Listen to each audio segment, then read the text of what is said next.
Auzubillahiminash-shaytanir-rajeem. Bismillahir-rahmanir-rahim. Assalamualaikum. Ji ayanu bkhair agale ni hao chunishume washmale. Wahai gunzaimus guten morgen. Hola boyo privyet kaifa hal. Hale shuma chatore ahlan wa sahlan marhaba. Buna mucho gracias. Swabi abhalli kare aaya. Hoş geldin and sayo khuyamora chivatto chi hal jod kali mera khairutan. And a very warm welcome to everybody who's tuned into PTV World and watching World this morning alongside my wonderful colleague who happens to be Miss Eesha Rehan. I happen to be Shahzad Khan, and we hope and pray that everybody out there is doing wonderfully well and that you're ready to kickstart your Freedom Week with us. But first things first, hello Eesha, assalamu alaikum. How are you feeling today? Walaikum assalam, Shahzad. I am feeling absolutely great. However, you know, today is Monday, and you know what happens on Mondays? What happens? The pillows feel softer, the bed feels more comfier, and the alarm feels more louder, which is why, you know, a lot of people feel the Monday blues, you know, coming after the weekend. So, to get started with your day, you know, me and Shahzad are here to lighten your day and make it more brighter. So exactly. So I think to get started with that, ladies and gentlemen, I would want to kind of bring your attention to what we have been doing at the international fronts, and which is why Prime Minister Mohammad Shabazz Saab has extended warm felicitations to President Aliyev and the people of Azerbaijan on the historic peace agreement recently concluded between Azerbaijan and Armenia. During their warm and cordial telephone conversation, the Prime Minister lauded the visionary role of Azeri President Ilham Aliyev in bringing the 3 decades-old conflict between Azerbaijan and Armenia to a peaceful and mutually beneficial end, especially as it would usher in a new era of prosperity for the Caucasus. All right, you know, thank you so much for summing that up, Shahzad. But not only that, the Field Marshal Syed Munir has engaged in a high-level interactions with senior political and military leadership as well as members of the Pakistani diaspora in the U.S. In Tampa, the Chief of Staff attended the retirement ceremony of outgoing Commander United States Central Command General Michael E. Corella and the change of command ceremony marking the assumption of command by Admiral Brad Cooper. He lauded General Corella's exemplary leaderships as his invaluable contributions in strengthening the bilateral military cooperation and extended his best wishes to Admiral Cooper, expressing confidence in continued collaboration to address shared security challenges. Wow. I think that's great. You know, the military and civil leadership right at the front of it, making sure that, you know, that they bring back a lot of prosperity for the nation and for the country. But not just that, ladies and gentlemen, as we do know that in days Pakistan will be 78 years old. Pakistan's parliament has actually completed 78 years since its establishment, with National Assembly Speaker Sardar Sadiq and Chairman Senate Syed Yusuf Raza Gilani paying rich tribute to the members of the country's first legislature. So congratulations to each and every one of those who've actually played a role, who've been a part of the upper house and the lower house, and for contributing towards, you know, how Pakistan's rule of law looks like. Exactly. You know, thank you so much for summing that up, Shahzad. But what we are looking forward to is this week, because it is National Minority Week, and this is a reminder for everyone to be patient to everyone, especially to the people who share our national identity with us. Exactly, which is why President Asif Ali Zardari and Prime Minister Mohammad Shabazz Sharif have renewed their pledge to strive for religious freedom and equal rights to minorities in the country. In their separate messages on National Minorities Day being observed today, they said Pakistan considers the unforgettable services rendered by minorities in every walk of life as its national asset. Whereas it's great, ladies and gentlemen, when we look at our flag, you know, we do know how there's white color, there's green color, you know, how white colors actually represents minorities. And obviously, I think I'm going to take you back to this speech where Quaid-e-Azam Muhammad Ali Jinnah actually said that, you know, you're free to go to your temples, you're free to go to your mosques, and you're free to do whatever you would want to do.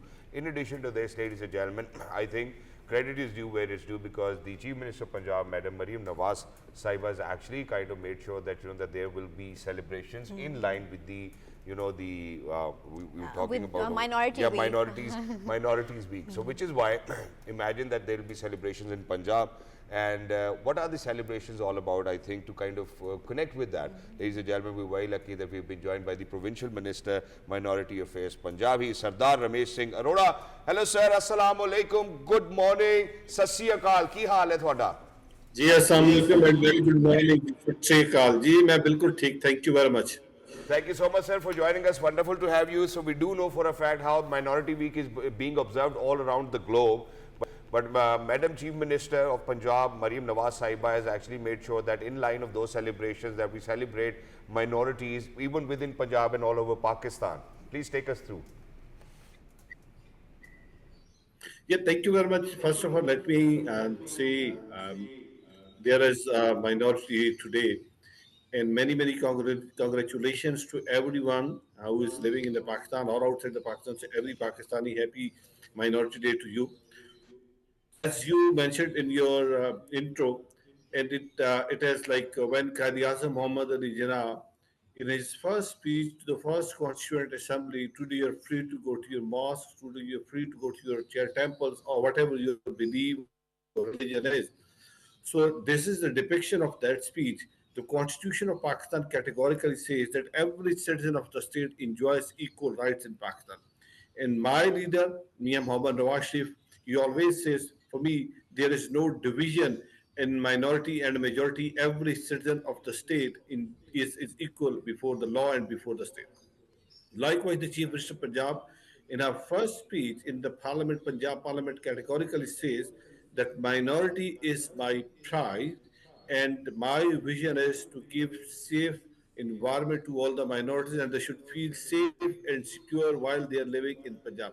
So for me, that I wanted to translate, and that's my job to translate that vision into action. And during last 1.5 year, whatever the steps are being taken by the government of Punjab under the direction and under the leadership of Chief Minister Punjab, like we provided 50,000 minority cards to those who are living below the poverty line, and there is a special grant for the minorities when it comes to their special days. Either it's Christmas, it's Easter, it's Guru Nanak Dev Ji's birthday, it's Vaisakhi, or it's Diwali, it's Holi. So likewise, recently the government of Punjab has started another initiative which is on based on the e-learning and digital learning, providing free access to the minority students, particularly in the area of digital learning, which is AI, coding, e-commerce, blah blah blah. So now we are going to celebrate because today is the 11th of August, which is a minority day, National Minority Day. So we started these celebrations last before a week. So this we are celebrating. This is a minority week. So we started our peace rally, and media witnessed that. Media has observed that, and particularly colleagues from the PTV, they were there, and they filmed each and everything. We started from a church, which is a cathedral church. Thousands of the minority people, they joined that procession, and we went from church to Gurdwara, Mandir, and the Badshah Mosque. And we gave a message of interfaith harmony that Pakistan is a place where we strongly believe on social cohesion, we strongly believe on acceptance, we strongly believe on respect. And the Pakistan is a country where minorities should feel that they are being respected. And as you mentioned, the Chief Minister of Punjab's commitment and passion is to restore all those worship places which remained defunct for quite long time. So recently we have started a program which is restoration of religious place. Right now, more than 56 churches across the Punjab, they are under the conservation and preservation. Likewise, 20 gurdwaras and a number of mandirs are under conservation and preservation process. So this is how we look forward to towards the minorities. All Thank you so right. much, sir, for such comprehensive details. Thank you so much for bringing this to our attention as to what initiatives have been taken if we are to speak about it with the perspective of Punjab government. Obviously, that's exactly how things are all over Pakistan. But, sir, let's speak about how important are these initiatives in making sure that the minorities get to say whatever or however they feel about whatever they want to do. Now imagine that if we are to look at our armed forces, if we are to look at our chambers of commerce, if we are to look at our private institutions and public institutions, alhamdulillah, the minorities within Pakistan have actually got their true voice. They make sure that they represent the country in the Senate and in the Assembly, and people like you are out there to make sure that such initiatives are taken for empowerment of the minorities. Do you think that such initiatives will always help in empowering minorities and uplifting them? Look, such initiative give you a sense that you are empowered in the country and your country looks after you. As you mentioned, majority of the minority people are presently they are serving the country. They are in the armed forces. They are in the health. They are in the education. So this is how they are contributing towards a prosperous Pakistan. And I strongly believe that the minority is playing their key role for the development of the countries. And in the recent episode, when there was an aggression from the Indian side, all the Pakistanis, along with the minorities, they all were together for the Pakistan, and there was only one slogan that we all are united under this Pakistani flag, and this message went to everyone across the globe. And I think the armed forces, like you see, there's a Sikh gentleman who is serving in the armed forces.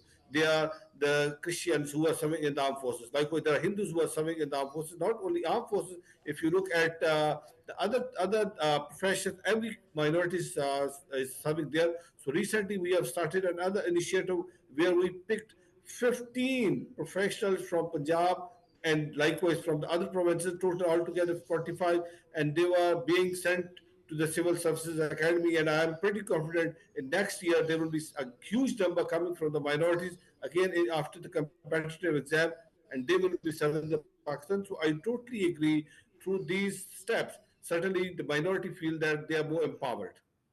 All right. Exactly. But sir, very quickly, I think this is something which comes straight from my heart.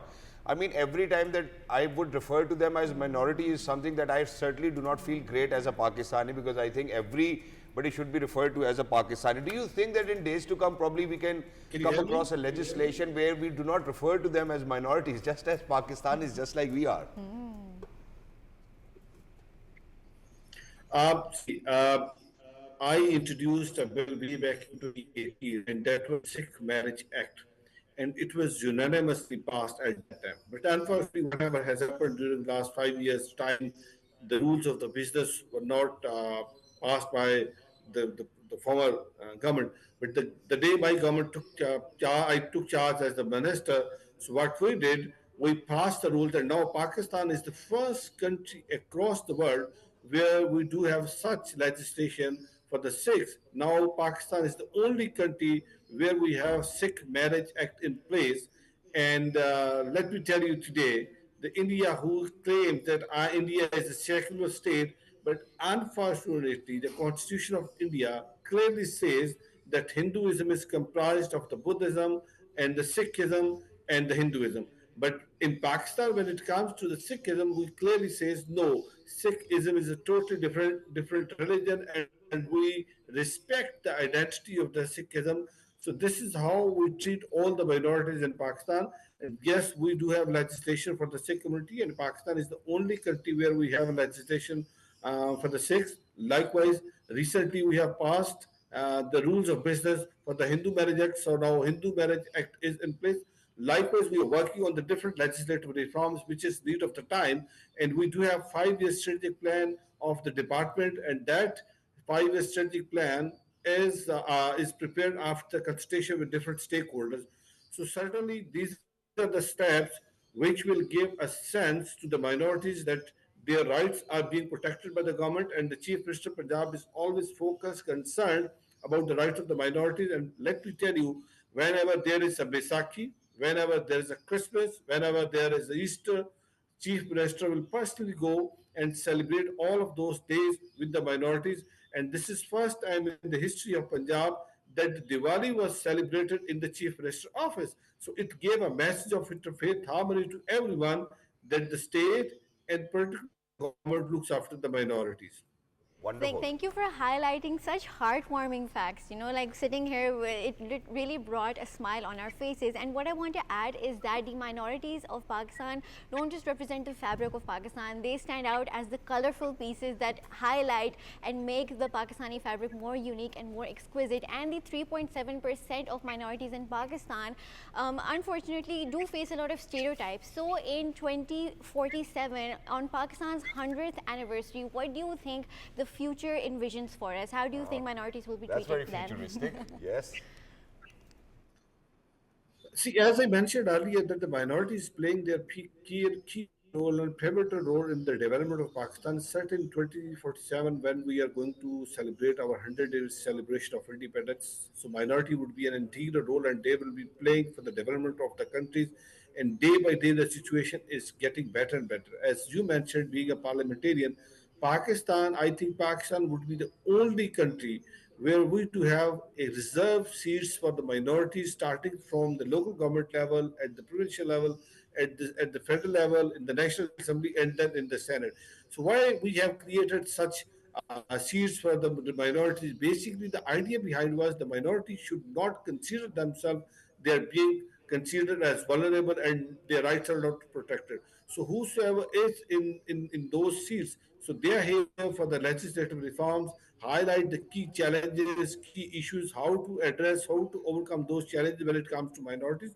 So the state of Pakistan, particularly the constitution of Pakistan, categorically says that the minorities are the equal citizen of the states. So likewise, I do consider when we will be celebrating 100 years celebrations of of independence of Pakistan. So minority would be playing a key role, and there would be a strong bonding force from all the Pakistanis, and everyone will be sloganing Pakistan, long live Pakistan, Pakistan Zindabad. Inshallah. Thank you so much, Thank you Sardar so sir, for being with us. Lovely to be in conversation with you. Thank you so much for highlighting such heartwarming facts, just as my colleague did mention over here. And thank you so much for your time, sir. Thank you so much for your kind contribution. And it's not just, you know, obviously, I keep on reiterating upon that as well, because that's exactly where we started to talk about it, because the President and the Prime Minister actually reaffirmed government's commitment to safeguarding and advancing the rights of minority. And this, ladies and gentlemen, was a true example of it. And while we're over here, while Sardar Sahab actually mentioned right in his closing remarks that, you know, everybody will be chanting Pakistan Zindabad, is parcham ke saye tale, hum ek hai, hum ek hai. So, ladies and gentlemen, imagine that the preparations are in actually full swing across the country to celebrate the Independence Day of Pakistan and victory in Markai-Haq in a befitting manner. Buildings are being decorated with national flags, buntings and lights. People have displayed national flags on their vehicles and rooftop of their houses. And it looks great. So, Eesha, are you kind of decorating your house as well? Definitely. My house is adorned with a giant flag on top of our house. However, we have a little unpatriotic member in our house, and that is Muffin. Whenever the flag waves, she barks at the flag, thinking that it is a foreign entity. But I like to think that she's excited to celebrate 14th August. Whenever the flag waves, she gets excited. I don't know, okay, but we do get excited. And, you know, if you're out there on the streets, you know, the way that you look at the flags, how they're on the cars, how everybody's coming out of the car.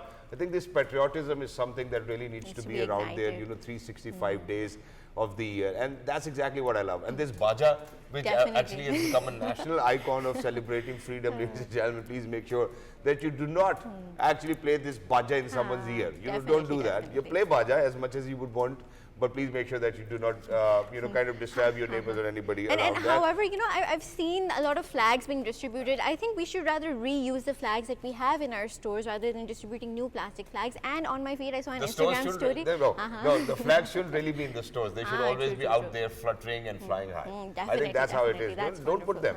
But please make sure that you respect the flag, because it needs to come down during Maghrib time. You know? So it needs to go up in Fajr time and come down at Maghrib time. So please make sure that you do that. But when you look at a flag, it's obviously an identity of a country. And which is why, ladies and gentlemen, I would want to bring your attention towards few of the global stories that I've brought with me, Eesha. So a United Nations official warned the Security Council that Israel's plans to control Gaza City risked another calamity with far-reaching consequences, as Benjamin Netanyahu insisted his goal was not to occupy the territory. The United Nations Security Council held a rare emergency meeting after Israel said its military would take control of Gaza City in a plan approved by Prime Minister Netanyahu's security cabinet that sparked a wave of global criticism. United Nations Assistant Secretary General Miroslav Jenka told the Security Council if these plans are implemented, they will likely trigger another calamity in Gaza, reverberating across the region and causing further forced displacement, killings, and destructions. Unfortunate to come across this story. Very, very unfortunate. However, you know, the Gaza crisis is igniting a lot of curiosity and interest, and people are stepping up. The Ministerial Committee mandated by the Joint Arabic Islamic Extraordinary Summit on Gaza, together with 23 countries, the Arab League and the Organization of Islamic Cooperation, has jointly expressed strong condemnation and rejection of Israel's stated intention to impose full military control over Gaza. The joint statement released by the foreign ministers of several countries, including Pakistan, describes Israeli intention as a dangerous and unacceptable escalation and the violation of international law. So I think everyone is stepping in and highlighting how this issue needs to be resolved, and our hearts and prayers go out to the people of And Gaza. it's already too late, and we certainly would want to see that, that the people of Gaza are at peace. And that's exactly something that we would pray for people of the Indian illegally occupied Jammu and Kashmir, people of Syria, and for all of those people who unfortunately might be forced into such a conflict Atrocities. or such atrocity or such a conflict hit zone. So ladies and gentlemen, prayers go out for them. But now I think it's going to be a big jump from where I Global always make affairs sure too. that most of my energy needs to go, because it's most of the time sports. I'm a sports enthusiast myself. So ladies and gentlemen, I would want to bring you, some good news from the sports stadiums as well, because Nasir Iqbal and Noor Zaman of Pakistan qualify for the semi-finals of squash event in the World Games 2025. In the quarterfinal, Nasir Iqbal outplayed Radu Penna of Romania by 3-0. Nasir Iqbal got victory with the scoreline of 11-3, 11-3 and 11-3. Meanwhile, Noor Zaman also advanced to the semis after getting a walkover in the quarterfinals of the plate event. Wow. All right, Shahzad, thank you for summing that up. And not just this, but Indonesia has powered its way to the gold in the open 8-seater 2,000-meter dragon boat pursuit in the World Games of 2025. The aura farming meme. I think we should do it. Okay, Indonesia has commanded the Jindagu waters in the 9 minutes and 8.12 seconds, marking a landmark moment as dragon boat makes its debut in an official sport at the World Games. Sweden's Melina Adrianson claimed the world's Kenny Martian K1 short distance title in 15 minutes and 20.6 seconds. So, exactly, and you did really kind of, jumped over the soccer news that we brought in. But ladies and gentlemen, Son Heung-min drew a late penalty in his Major League Soccer debut, setting up Dennis Boaga's equalizer as Los Angeles FC secured a 2-2 draw against the Chicago Fire. Trailing 2-1, Son was fouled in the box by Chicago's Carlos Terran, who had earlier scored the game's opening goal in the 11th minute. The penalty decision came after a lengthy video review in the 77th minute. Boanga converted the spot kick with a strike into the top right corner, marking his 20th goal of the season. The Fire now unbeaten in their last 4 matches, so goals from Jonathan Bamba and 2 assists from Philip, but squandered leads twice in what was ultimately a frustrating outcome for the hosts. Wow. Thank you so much. A lot of great news coming in from Trinidad and Tobago, from the Brian Lara Cricket Stadium, because unfortunately Pakistan made 3 changes to their one-day international playing 11. So West Indies beat Pakistan by 5 wickets in the second one-day international in Trinidad, Taruba, and leveled the 3-match series 1-1. PTV Sports is telecasting the match live. Earlier, West Indies captain won the toss and put Pakistan into bat because it was raining. I think it was a great decision. They did know that, that because it's an overcast condition, it's going to take advantage. Batting first, Pakistan were 171 for 7 in 37 overs when rain stops play for the 3rd time. Hassan Nawaz remained top scorer with unbeaten 36 runs. He smashed 3 sixes in his 30-ball knock. All right. To speak about it, ladies and gentlemen, we're very lucky. I've been joined by one of my favorite sport analysts, and he is Mr. Kashif Shabbir. Kashif bhai, assalamu alaikum. Good morning. How are you feeling today? Walaikum assalam, alhamdulillah, all well, and how are you? Absolutely perfect, but not perfect after looking at what Pakistan did yesterday. So the first one-day international, we thought, okay, we're back in rhythm. The second one-day international, 3 major changes made. Naseem was rested, Fahim was rested, and then, the changes that they made really didn't appear to be helpful for Pakistan. How do you see where the problem was? I think it was mainly because of the weather. The rain did not work out well for Pakistan, and it was a good toss to win by West Indies, because obviously whoever would have won the toss would have opted to ball first, and this is exactly what West Indies did.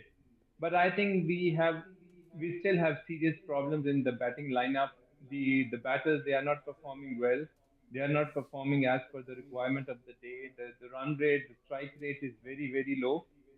In this modern era, I think 45, 60, 75 strike rate is not acceptable at all. But credit goes to Hassan Nawaz and Hussain Tallat, who performed exceptionally well in the first ODI. And again, in the second ODI, mainly it was because of Hassan Nawaz that Pakistan managed to score around 171 runs. I think the total was acceptable. The bowlers, they did not perform well again for Pakistan because they did not take the full advantage of the wicket, the weather conditions. which was favorable for the bowlers. But unfortunately, our bowlers, they could not take full advantage of the weather. And credit should be given to the West Indian batters. They performed well. Chase played exceptionally well. Rutherford played very well, and they managed to score the required total. That's fine, but Kashif bhai, the problem over here is that after the first one-day international, the point that which came to my head, and we were discussing it, that Pakistan unfortunately was short of a bowler, right? And then imagine that in this one-day international, when it comes down to playing 11, they made three major changes where Naseem wasn't playing, where Fahim wasn't playing, and even Sufyan wasn't playing. Don't you think that this blueprint of Mike Hassan really needs to change in the one-day internationals? That a lot of all-rounders cannot be brought in. We need specialized Exactly, people for a specialized role. you're absolutely right, and we have seen in the previous matches in the T20 that the spinners, they performed very well for Pakistan. Mohammad Nawaz was the pick of the bowlers in the T20s, but he was not given chance in the ODIs. I think that was the major flaw. But remember, Shahzad, we have been discussing about the selection and all these issues in the previous series as well.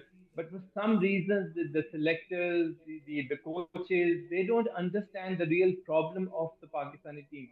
And our strong points are not really taken benefit of. The bowling side is the strong point of Pakistan.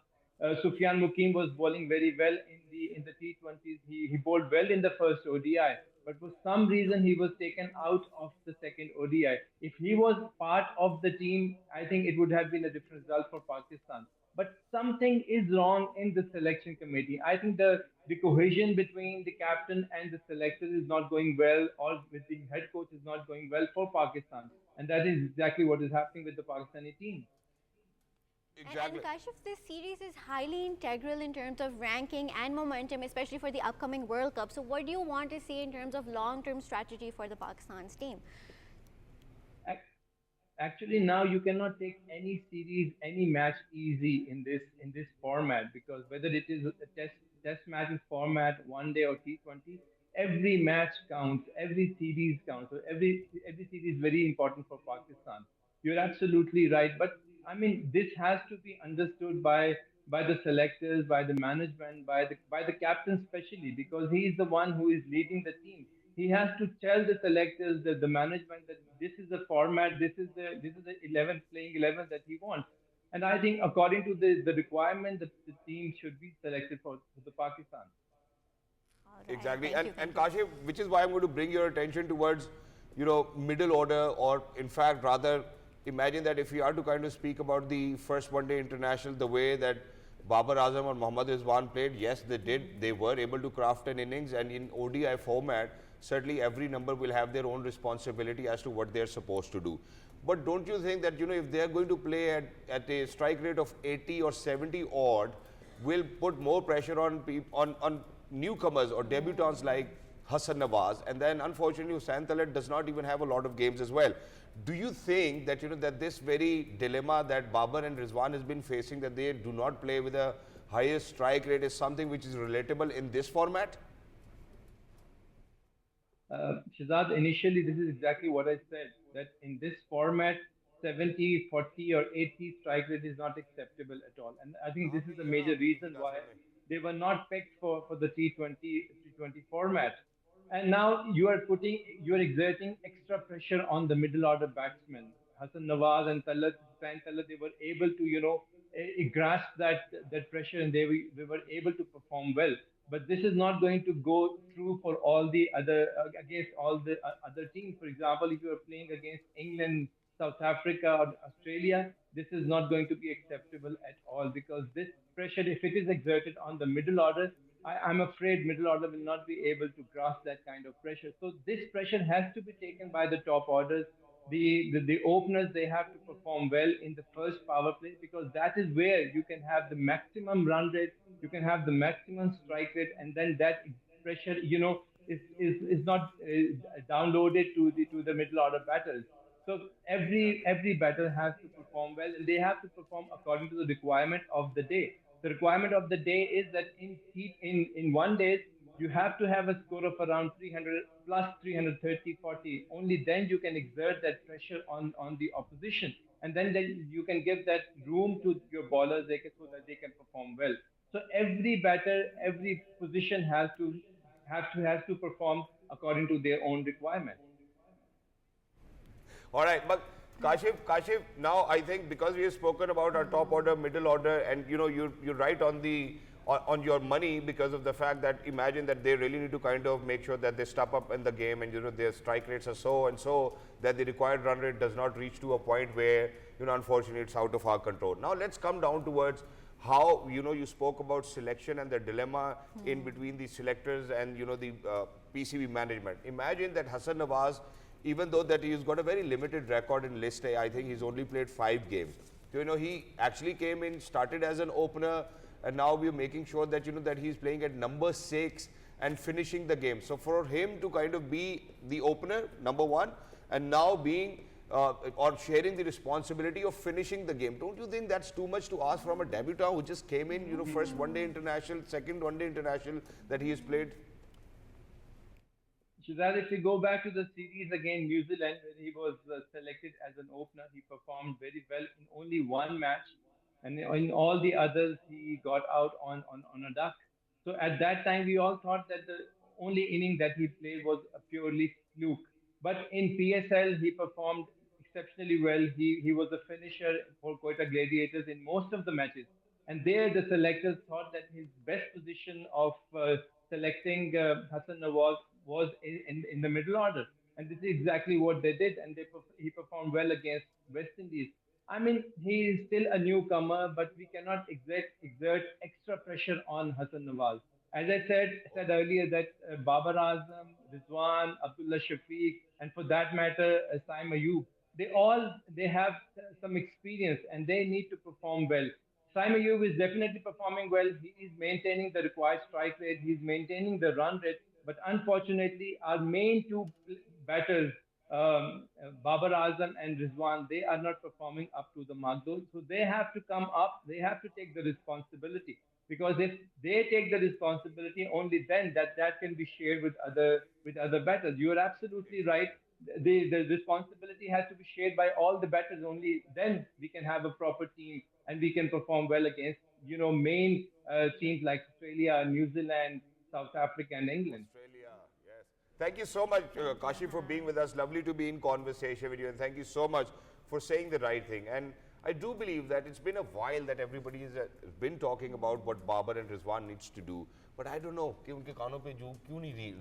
think they really need to kind of pick up the pace of the game, play modern day cricket, and that is essential for Pakistan to kind of make sure that that we are able to finish a game and that to emerging victorious. Definitely. I think practice and patience and listening to critique helps people develop the best outcomes for the game. So I think everyone needs to follow through. Which is why today I'm going to give credit to something else as well. All right, so it might not be a living thing, but ladies and gentlemen, imagine that today actually happens to be World Steel Pan Day. Wow. So I've been frying a lot of eggs in my steel pan. The World Steel Pan Day is being observed today to honor the rich cultural heritage and unique artistry of the steel pan. The United Nations General Assembly decided to proclaim August 11th as the World Steel Pan Day to acknowledge that the steel pan promotes inclusive societies, sustainable communities, and the creative economy, and can have a positive impact on mental health and well-being, gender equality, and youth empowerment. The steel pan possesses cultural and historical significance and has the potential in advancing the sustainable development goals through the use in sectors such as tourism, culture, education, as well as science, technology, and engineering. Wow. And imagine this tool being used for cooking, actually now being used for music and to bring cultures together. I think that's very unique and a very good idea for people to include. And it has a lot of deep, rich history and culture embedded within it. Exactly. And however, speaking of rich culture and history, we need to dive into what is happening in the future. What is the future of the earth? It is robotics, it is science, it is engineering, and we need to dive into what makes it more unique. So actually at the 2025 World Robot Conference in Beijing, humanoid robots are stealing the show, with 50 manufacturers unveiling their latest full body designs. And this speaks highly of how these robots are just picking up these items and putting them back, the engineering and design being taken place for them to being compacted. And imagine, are we going to have robot assistants in our daily lives now? Rather than having house help, will we have robotic help? Will students have robotic aid in schools, carrying their bags and just Yeah. helping out with daily The only tasks? thing, the only thing I know is I'm not going to buy a second-hand robot. I mean, imagine that there's somebody there to assist you, and you keep on taking them to the workshop to get them fixed. So, ladies and gentlemen, if you are to buy a robot, please make sure that you buy a zero-meter robot. But Definitely. while we're talking about such technologies, I think, Eesha, there's another positive information that I'm going to share with our audiences as well, because Pakistanis, ladies and gentlemen, have done wonderfully well. And where and when, that's something that we will be discussing. So Pakistan secures 4 medals at an International Nuclear Science Olympiad 2025 held in Malaysia. And to speak about it, ladies and gentlemen, what actually went over there, what happened over there, we're very lucky that we've been joined by Tayyab Bukhari. I think he actually won the gold medal. Hello Tayyab, assalamu alaikum, good morning, how are you feeling today?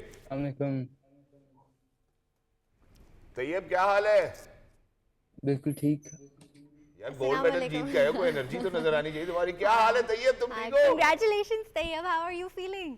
Thank you very much. I'm feeling very Thank you so elated, much. very happy. Wonderful. So Tayyab, you made Pakistan proud, and there were other 3 colleagues of you who have actually made all of us proud. But let's get into it. So who conducted this entire nuclear science Olympiad? Who was heading our Pakistan's contingent, and what actually happened over there? Please take us through. So this was like a joint collaborative program by Pakistan Atomic Energy Commission. They basically handled all the logistics. They did the nationwide competition, the open competition. They did the selection, and then it was also done with Pakistan Institute of Engineering and Applied Sciences. They held the camp. They did the training. And so they were responsible. I'm very grateful to them. They did this, and it was entirely their effort. You might know, Pakistan Atomic Energy Commission, they're involved in nuclear medicine, uh, uh, nuclear power generation, and in this their education department, they did this, and well, they organized Exactly, this thing, and they which is great, and thank you so much for sharing that. How it was organized under the auspices of the International Atomic Energy Agency. And SO 2025 featured participants from 19 countries, including China, Japan, Singapore, Malaysia, Indonesia, Turkey, Thailand, Sri Lanka, Saudi Arabia, and Qatar. But let's get down to what made you win a gold medal for Pakistan. What did you suggest? What was your project about? Please take us through. Well, it wasn't a project. It was more like a examination. They trained us in nuclear physics, right? They taught us a 1.5-month course, and we did some theoretical and practical exams, basically. And so what I did primarily was we just went over the theory as quickly as we could, and then we just went to problem solving as much as we could, problem solve. We went Exactly. And how around do you looking think, for it. and Tayyab, how do you think that it's going to contribute towards, our plans of making sure that, that there's more of power generation? When we speak about sustainable development goals, you certainly happen to be those children who actually hold the future of Pakistan.